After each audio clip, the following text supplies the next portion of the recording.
Hi, this is Anil and welcome to the video tutorial for the Learning Light on C++ programming.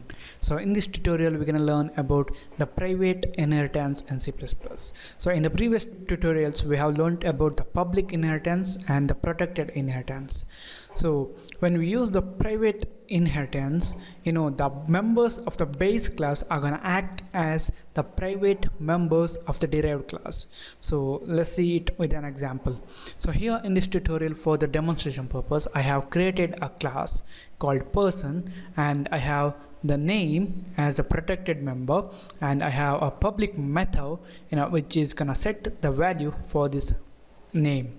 Alright, now we're gonna build another class. Let's call it as student, and the student is gonna inherit from the person class, and it's gonna be private inheritance. So I'm gonna use the keyword private and then the class name, which is person.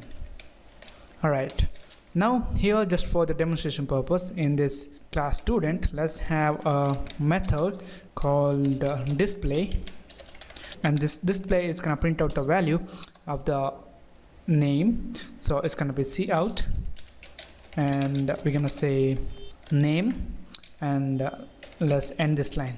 Alright, now we have a class called student, which is inheriting from the class person, and it is the private inheritance. When we use private inheritance, the public and the protected members of the base class are going to act as the private members of the derived class. So here this name and this method set name are going to become the private methods and the members in this class student. So these two are not available to the outside functions, and also not available to any class which is derived from this student.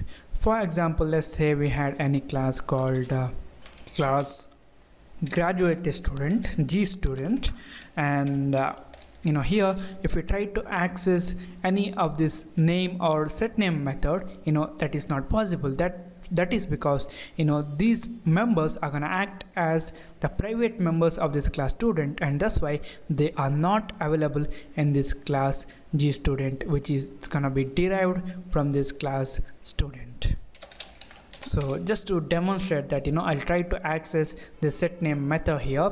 So let's say public, and let's create a method to set the value. So let's say void set G student name, and it's gonna take a string value, so it's gonna be string I name, and I'll try to save that in this member name. So it's gonna be name equal to I name, which is not possible. So now I'm gonna create an object of this G student. So it's gonna be G student, and let's call it as Anil, and Anil dot set G student name Anil. Alright, now we get the error. I'm gonna build and run this. You guys can see the error, and if I open up the logs, it says person name is protected. In a member function void G student set G student name, person name is protected. So when we use the private inheritance, the public and the protected members of the base class are going to act as the private members of the derived class. Alright, now if you wanted to access this name, what we can do is, since this name and set name are available in this student class, we can have another method.